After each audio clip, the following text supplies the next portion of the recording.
Hello guys, my name is C Rishabh Kumar. आज की इस वीडियो में हम जानेंगे कि ऑडिट के पीछे का हिस्ट्री क्या है, ऑडिट का इम्पोर्टेंस क्या है एंड ऑडिट को करते कैसे। जैसे कि फॉर एग्जांपल, जैसे कि हम बात कर रहे हैं कि ऑडिट, तो भाई और कोई भी चीज को जानने के लिए सबसे पहले फॉर एग्जांपल अगर हम ऑडिट के बारे में बात कर रहे हैं तो हमें तीन चीज जानना बहुत जरूरी है इसके पीछे का।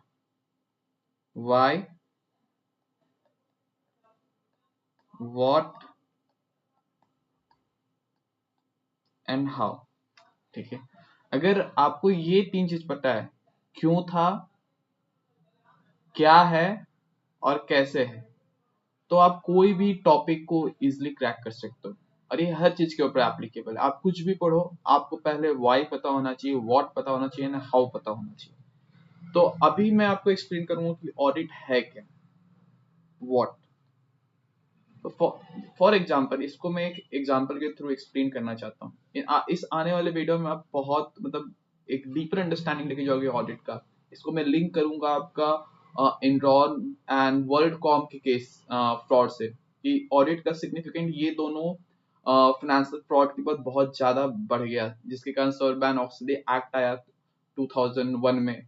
सो there are some significant event that was happen in the past, जिससे ऑडिट का इम्पैक्ट बढ़ गया। एंड करेंटली जो भी बिजनेस इन्वायरमेंट चल रहा है, हम जैसे जान रहे एआई, मशीन लर्निंग, ये सब एग्जिस्टेंस में आ रही है, जो कि ऑडिटर्स के लिए एज अ टूल एक्ट करेगी। If you don't know that particular tool, then you will eradicate from the market. So let's start कि ऑडिट है क्या फर्स्ट। फॉर एग्जाम्पल मैं एक हाइपोथेटिकल सिचुएशन लेता हूँ, जिसमें लेट्स से फॉर एक मिस्टर ए है। ठीक है, मिस्टर ए है, वो अपने घर में रहता है, होम। ओके, अब फॉर एग्जाम्पल कोई बड़े आया उसके पास, फॉर एग्जाम्पल उसकी माँ ने आया, माई, और माँ बोली कि बेटा जा तू मार्केट से कुछ सामान लेते आ, ग्रोसरी आइटम। माँ ने इसको कितना दिया, 500 रुपये। ठीक है, अब ग्रोसरी का लिस्ट दे दिया, फॉर जैसे कि बोल दिया कि भाई जा चावल लेते आना, दाल लेते आना, ऑयल लेते आना, तीन चीज बोल दिया। ठीक है, अब ये गया गया गया गया गया, गया मार्केट गया, मार्केट आ गया, मार्केट में गया, सामान लिया। अब जब सामान लेने के बाद अब इसको पता चला कि भाई मेरा राइस का तो ले लिया 250 रुपया, दाल का मेरा ले लिया 150 रुपया, और जो ऑयल लिया मेरा 100 रुपया लिया। टोटल कितने हो गए मेरे, 500 रुपये हो गए। ठीक है, अब ये घर आया, घर आने के बाद मम्मी ने क्या किया, बोला बेटा पर्चा दे। ठीक है, माँ ने पर्चा लिया। अब पर्चा लेके एक एक चीज वेरीफाई किया। चावल आया, हाँ चावल आया, कितने का आया, 250 रुपये। ये माँ कर रही है, ये तो दुकान वाले ने बिल बना के दिया उसको, ये है बिल, ये वेरीफाई माँ कर रही है। फिर बोली दाल आया, बेटा ने दाल निकाला, दाल का बोला 150 रुपये। ठीक है, हो गया। फिर बोला ऑयल आया, ऑयल बोला हाँ ऑयल भी आ गया, 100 रुपया।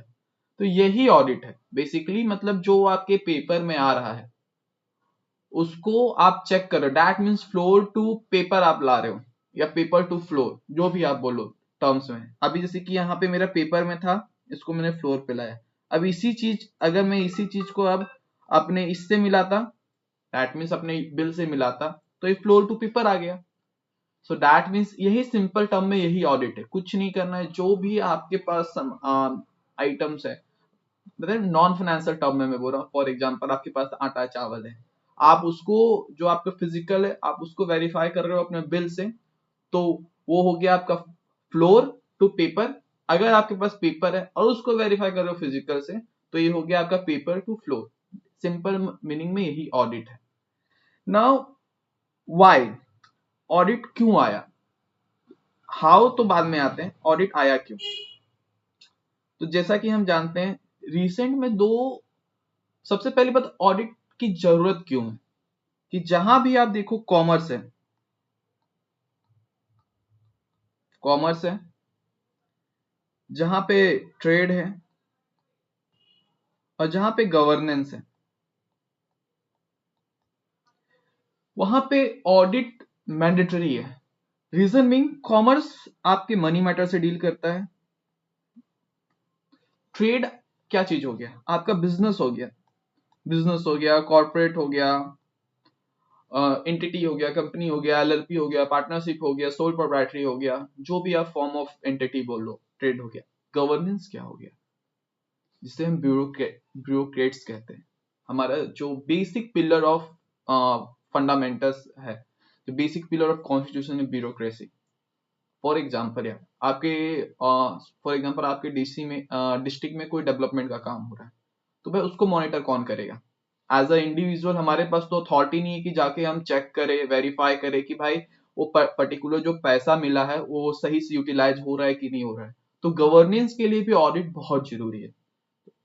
तो ये आपका एक, आप बोल सकते हो कि एक तरफ से पब्लिक एक्सपेंडिंग हो गया, या गवर्नमेंट का इनकम हो गया, या स्टेट गवर्नमेंट सेंट्रल गवर्नमेंट का इनकम हो गया, डिफेंस हो गया, रेलवे हो गया, आप बोल सकते हो कि पीएसयू की ऑडिट हो गई। जो भी इसमें मतलब आपका जो कि में डायरेक्टली इम्पैक्ट कर रहा है पब्लिक को, डायरेक्टली इम्पैक्ट कर रहा है या इनडायरेक्टली इम्पैक्ट कर रहा है, वो आपकी गवर्नेंस के पार्ट आ गए। और जहां पे मतलब गवर्नमेंट का डायरेक्ट इंटरफेरेंस है, वो आपके गवर्नेंस के पार्ट आ गए। दैट मीन्स यहाँ पे गवर्नमेंट ना, जैसे कि मैंने बता दिया, जहां भी कॉमर्स होगा, ट्रेड होगा, गवर्नेंस होगा, वहां ऑडिट होगा ही होगा।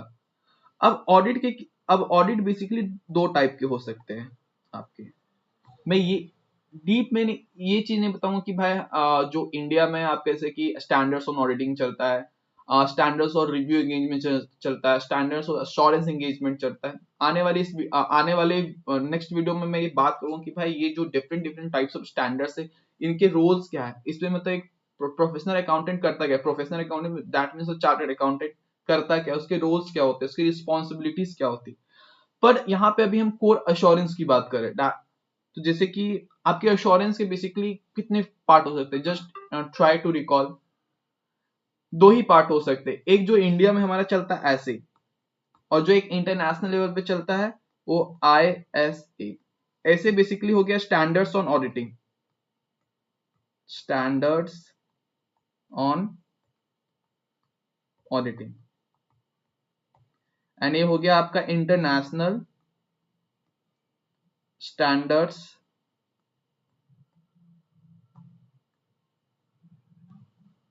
On auditing.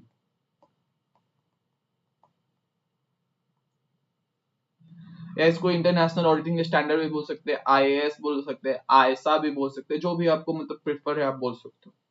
तो अगर देखा जाए इंडिया में क्या चीज है, इंडिया में कुछ नहीं है। ISA को एज इट इज ICAI ने कॉपी किया है और नोटिफाई कर दिया है गवर्नमेंट के थ्रू। अब आप बोलोगे भाई एज इट इज अगर कर दिया है तो भाई इसको स्टैंडर्ड्स ऑफ ऑडिटिंग क्यों बोल रहे हैं? हम इसे ISA या IAS भी बोल सकते हैं, इंटरनेशनल ऑडिटिंग स्टैंडर्ड, या इंटरनेशनल स्टैंडर्ड्स ऑन ऑडिटिंग भी बोल सकते हैं। नहीं, as per local laws and regulation, हमारे इंडिया के जो इकोनॉमिक कंडीशन है इसको ध्यान में रखते हुए इस ऐसे इसको स्टैंडर्ड्स ऑन ऑडिटिंग को स्लाइटली मॉडिफाई किया गया। अगर आप बोल सको यहाँ पे अगर 100% अगर राइटअप है ना, तो यहाँ पे इसका 80% राइटअप है, और 2% जो as per Indian economic scenario, Indian business environment को ध्यान में रखते हुए उसमें राइटअप्स को ऐड किया गया। इसलिए एज इट इज हमने इसको चेप नहीं सकते, क्योंकि इंडिया एक बहुत बड़ी कंट्री है। यहाँ पे बिजनेस सिचुएशंस जो as compare to foreign country, जो डेवलप्ड कंट्री है, उससे डिफरेंट होंगे। तो उसको माइंड में रखते हुए हमें मतलब स्टैंडर्ड्स ऑन ऑडिटिंग को ICAI ने डेवलप किया। तो जैसे कि अब अभी हमने बात कर लिया व्हाट ऑडिटिंग होता क्या है, एक एग्जांपल से जिसमें मिस्टर ए उसकी माँ थी, बिल था, चेक किया। ऑडिटिंग वाई, जहां पे मैंने बोला कि वाई, कि जहां गवर्नेंस होगा, कॉमर्स होगा, ट्रेड होगा, वहां पे ऑडिट जरूरी है। फिर मैंने बोला ऑडिट के कितने टाइप्स हो सकते हैं। एक स्टैंडर्ड्स ऑन ऑडिटिंग जो कि इंडिया में है, एक इंटरनेशनल ऑडिटिंग स्टैंडर्ड्स जो कि आपके एट ग्लोबल लेवल चलता है। अब स्टैंडर्ड्स ऑन ऑडिटिंग, अब बेसिकली अगर हम देखा जाए तो अश्योरेंस भी हम दो चीज पे देते हैं। एक होता है हमारा जैसे कि हम अश्योरेंस जो देते हैं दो चीज पे देते हैं।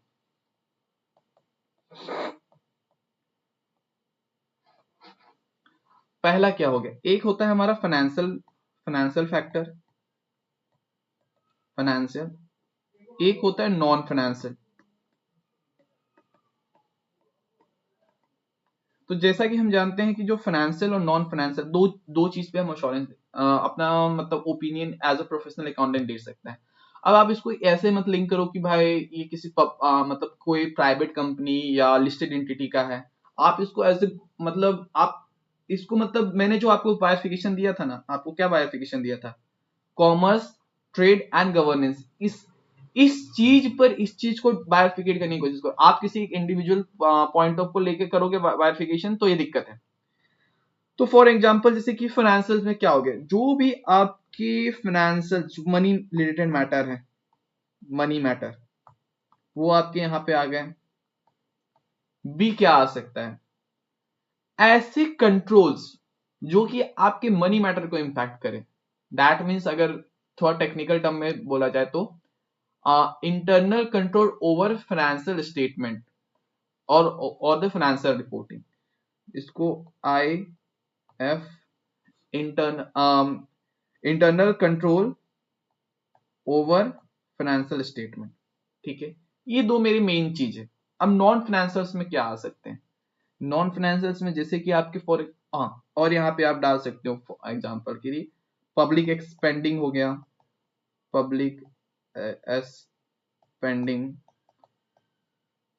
गवर्नमेंट की इनकम्स हो गई, गवर्नमेंट इनकम्स, बहुत सारे यहाँ पे एग्जांपल्स ऐड हो सकते हैं। नॉन फाइनेंशियल्स में क्या आपके आ सकते हैं, ऐसे मैटर जो कि डायरेक्टली तो मेरे मनी को इंपैक्ट नहीं करें, मतलब money matter financial transaction impact नहीं कर रहे, but to for the purpose of smooth facilitation of that particular financial transaction वो कंट्रोल्स हैं। फॉर एग्जांपल मैं आपको जैसे कि रिलायंस इंडस्ट्रीज है, उस रिलायंस इंडस्ट्री में उन्होंने एक प्रोसेस सेटअप किया रिलेटेड टू द प्रोक्योरमेंट। तो भाई प्रोक्योरमेंट से जो रॉ मटेरियल प्रोक्योर कर रहा है उससे रिलेटेड जो भी कंट्रोल है, जो कि मतलब जो फाइनेंस वाले पार्ट नहीं हो गए।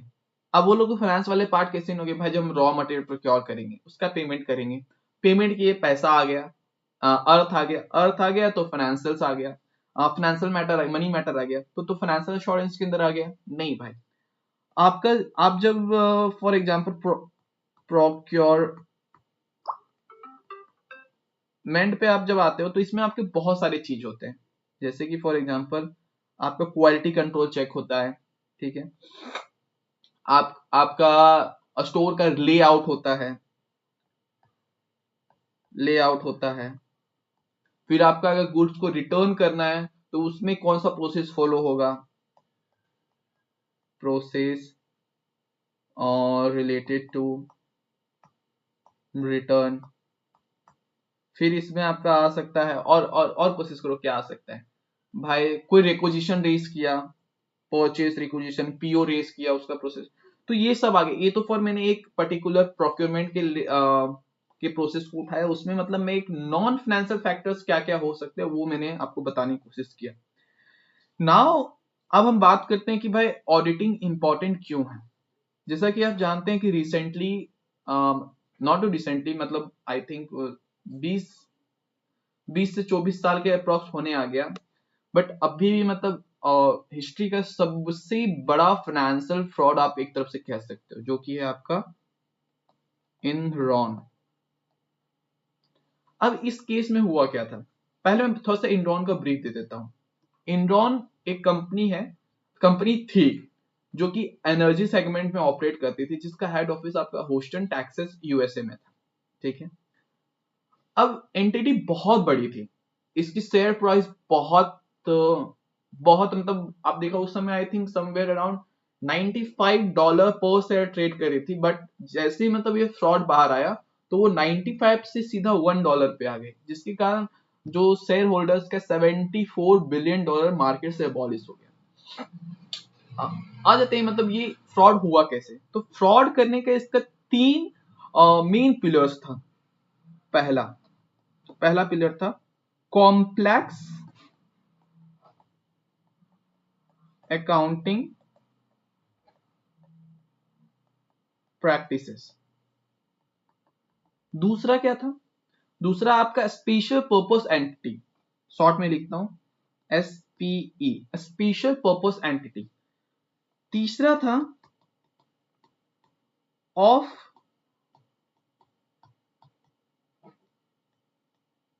बैलेंस शीट सेटिंग ऑफ ना। अब मैं आपको बताता हूं, पहले कुछ मैं आपको फाइनेंशियल फिगर्स दे देता हूं, फ्रॉड कितने अमाउंट का इन्वॉल्व था एंड जो शेयर होल्डर्स को इससे लॉस क्या हुआ। जैसे कि मैंने आपको बोला था, जब एंटिटी सही से परफॉर्म कर रही थी उस समय जो एंटिटी का $95 पर शेयर का प्राइस था, एंड आफ्टर ये फ्रॉड जैसे मार्केट न्यूज में आया तो ये आपका सीधा आ गई $1 पर शेयर आ गया। अब इसके कारण जो हुआ आपका कुल जो शेयर होल्डर को $74 बिलियन का लॉस हुआ शेयर होल्डर को। $74 बिलियन का लॉस हुआ शेयर होल्डर को। बट एक्चुअल में ये फ्रॉड के पीछे का इंटेंशन क्या था, एग्जाम्पल के थ्रू मैं बताता हूं आपको। जैसे कि इनरॉन, ठीक है, इनरॉन हो गई। अब इनरॉन ने क्या किया, मल्टीपल एंटिटीज जिसको हम SPE स्पेशल पर्पस एंटिटीज बोलते हैं, जैसे कि A B C D E, इतने फॉर एग्जाम्पल मैंने तो खाली इतने लिए भाई, उसने बहुत ज्यादा, मतलब वो आप बोल सकते हो नंबर लैक्स में था जो उसने एंटिटी फॉर्म की थी। इतनी मतलब कॉम्प्लेक्स अकाउंटिंग प्रैक्टिसेस फॉलो करता था इंट्रॉन कि मतलब ऑडिटर्स भी मिले हुए थे, दैट्स व्हाई ये फ्रॉड इतना लंबा तक सस्टेन किया। अब ये जो एंटिटी किया था, जो डेट था आपका, जो डेट था अराउंड $30 बिलियन का हाइड करने में हाइड किया था। $30 बिलियन का डेट आपका हाइड किया था ना। कैसे हाइड किया था, आप जब मतलब फाइनेंशियल रिपोर्टिंग, अगर आप सीए फाइनल के बच्चे हो तो आप जब फाइनेंशियल रिपोर्टिंग पढ़ोगे तो आपको एक चीज पता हो, जब हम कंसोलिडेशन ऑफ बैलेंस शीट करते हैं, कंसोलिडेशन ऑफ, तो इसको हम एक एग्जांपल समझने की कोशिश करते हैं। जैसे कि एनरॉन, एनरॉन ने क्या किया, सिक्योरिटी एक्सचेंज कमीशन जो यूएस, जैसे कि इंडिया में सेबी है वैसे यूएस में एसईसी है, तो सैक के पास गया। सैक के पास गया तो उसने क्या, उसने सैक को बोला कि सैक भाई साहब हम एमटीएम अकाउंटिंग मेथड फॉलो करना, mark to market accounting method follow करना चाहते हैं। तो एसईसी ने अप्रूवल दे दिया कि हाँ भाई एनरॉन कर ले यार, क्यों नहीं तू कर सकता है, मार्केट में तेरी इतनी अच्छी फाइनेंशियल पोजीशन है, इतने अच्छे तू प्रॉफिट दे रहा है, शेयर होल्डर्स का इतना अच्छा पैसा बनाया, कर ले। उस दिन जब मतलब अप्रूवल मिला, एनरॉन ने बहुत बड़ी पार्टी रखी अपने ऑफिस में, और ये कोई पार्टी ऐसी वैसी नहीं थी पार्टी, मतलब बहुत ग्रैंड पार्टी रखी थी। मतलब ऐसा जब हम कोई सिग्निफिकेंट मूवमेंट या गोल्स जब अचीव करते थे तब जाके होता है, बट ये इसलिए रखी थी कि भाई एसएससी ने उसे अप्रूवल दे दिया कि वो एमटीएम अकाउंटिंग फॉलो कर सकते हैं। तो before 1992 historical cost accounting method follow करता है। आफ्टर 1992 एमटीएम अकाउंटिंग मेथड पे स्विच किया। तो थोड़ा ब्रीफ दे देता हूँ, हिस्टोरिकल अकाउंटिंग मेथड होता है क्या। फॉर एग्जाम्पल अगर एनरॉन ने लैंड परचेज किया जो कि है आपका $10 मिलियन की, तो उसको अपने फाइनेंशियल स्टेटमेंट में, बैलेंस शीट में उसको $10 मिलियन ही कैरी फॉरवर्ड करना है अनटिल उसको मार्केट में जब तक वो बेच नहीं देता।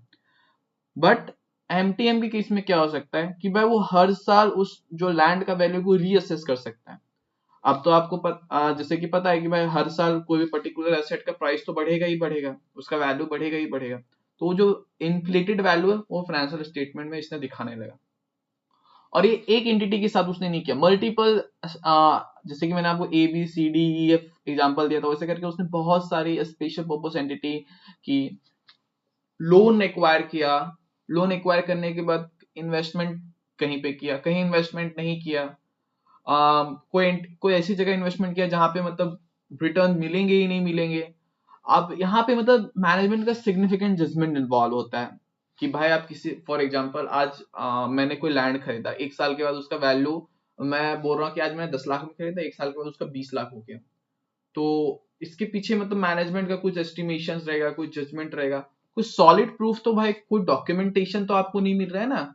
बट हाँ, जब एसएससी ने अलाउ कर दिया तो भाई वो जो 10 लाख का मतलब इन्फ्लेटेड वैल्यू, वो अपने फाइनेंशियल स्टेटमेंट में बोल रहा है कि भाई मेरे पास अगले साल तो 10 लाख का लैंड था, बट इस साल उस लैंड के वैल्यू 20 लाख हो गया, तो मैं अपने फाइनेंशियल स्टेटमेंट में 20 लाख दिखाऊंगा, 10 लाख का मेरा प्रॉफिट हो गया। यहाँ से इसका प्रॉफिट भी इन्फ्लेट किया, और ऐसे ऐसे करके लोन की तो वैल्यू वही रहेगी, लोन तो आपका बढ़ेगा नहीं ना, बट उस लोन के अगेंस्ट जितने भी इन्वेस्टमेंट्स किए थे, वो इन्वेस्टमेंट का वैल्यू बढ़ते जा रहा था, क्योंकि वो एमटीएम अकाउंटिंग फॉलो करते थे, जो कि बहुत डरावनी चीज है यार। इन द अकाउंटिंग वर्ल्ड अगर मतलब लूट जाता है इंसान, अगर एमटीएम, अगर सब कुछ सही चल रहा है as per companies point of view, तब तो सही है, बट जहां पे कुछ एडवर्स सिनेरियो क्रिएट हुआ, तो केसेस इनरॉन वाला ही होगा। तो इस एमटीएम अकाउंटिंग के कारण ही इनरॉन ने $30 बिलियन का आपका डेट को हाइड किया। और जब ये बर्स्ट हुआ, आर्थर एंडरसन उस समय इसके ऑडिटर थे, वो जैसे कि आज आप बिग फोर बोलते हैं ना, बिग फाइव था वो। इस स्कैंडल के बाद तो मार्केट से ही हट गया, और जिसके कारण मैंने ऑलरेडी आपको बोला $74 बिलियन शेयर होल्डर का मार्केट से गायब हो गया। सो ये एक ब्रीफ था कि भाई ऑडिट क्यों जरूरी है। अगर इस केस में प्रॉपर ऑडिट होता, पता चलता कि भाई आपके पास अगर 10 लाख का लैंड है तो आप 20 लाख क्यों दिखा रहे हो। यहाँ पे ऑडिटर्स की भी, उनके जो मैनेजमेंट है, CEO CFO, I think CEO skilling थे उस समय उनके, तो ये सबका जो कोलैबोरेशन था ना, ये इनरॉन को ले डूबा। एंड जिसके बाद से मतलब बहुत सारे चेंजेस हुए ऑडिटिंग स्टैंडर्ड्स में। सर्बान ऑक्सली एक्ट आया, internal financial controls, IFC audit का कंसेप्ट आया, जहाँ पे बोला जाए कि मतलब जो भी कंट्रोल जो आपके फाइनेंशियल स्टेटमेंट को इम्पैक्ट कर रहे हैं, उसका भी प्रॉपर मतलब ऑडिट होना चाहिए, उसके ऊपर भी प्रोफेशनल अकाउंटेंट को अपना ओपिनियन एक्सप्रेस करना है। तो ये एक ब्रीफ था। होप सो मतलब you will enjoy this video, and कुछ आपको मतलब यहाँ से सीखने ही मिला होगा। And thank you for watching this video, stay connected with us.